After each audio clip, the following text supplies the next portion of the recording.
kiértetek? Ne a Zolikától, Zolika, vagy már 18?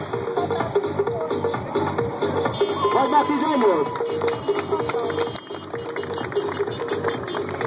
Az igazi gruppon kérem. Lányok a szendvicsben. Még azt szokták ott mondani, ami tele van kiürítsük, ami üres, azt megtöltjük. Erdő Szabadátor is a két, Balansz Ádám és Zolika, a Kvadnyi Ergében. Legutóbb, amikor hasonló módszerre motorozta megállított a gyári rendőr a szinkronos Marbriban, négyen ültünk rajta, és megkérdezte a rendőr, hogy mi ez fiam, omnibus. Mondta, hogy kívánok Ottóval mennénk haza a srácokkal, a buliból voltunk. Mondta, hogy ittatok, és mondtam, hogy nem, és soha nem iszunk.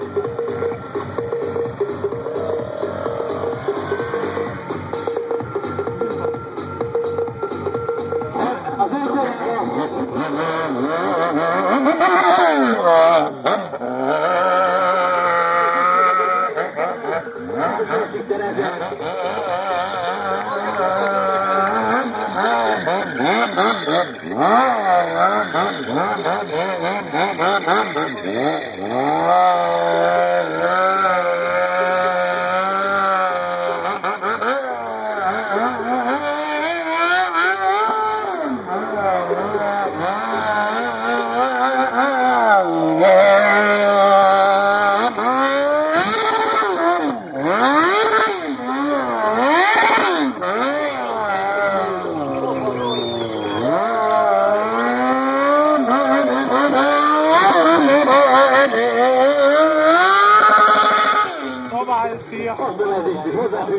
viszont jöhet hozzá egy kis tapsotja van rá, lehetőség ott a pálya túlsójében is, követett a tapsotja a Gergely egyszerűen kontrollálja ezt a GSX-et, szépen csücskön, ahogy az a nagy különbségben elő van írva, és akkor most mi van? Oké.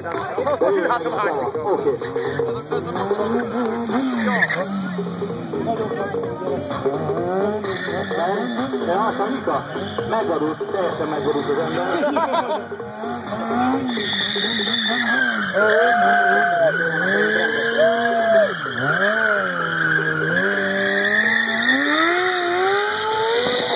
Hogy érezted ezt a motor?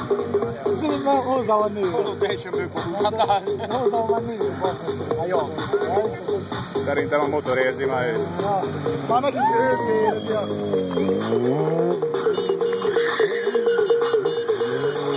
Elengedett kezet. Elkérjük mindenféle.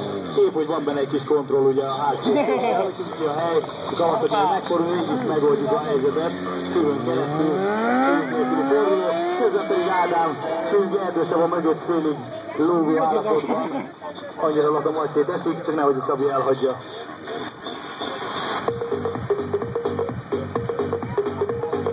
Úristen, jön azon a srác a lógó motorral, Csabi vigyázz vele. Van az, hogy mindjárt leesik onnan hátulról.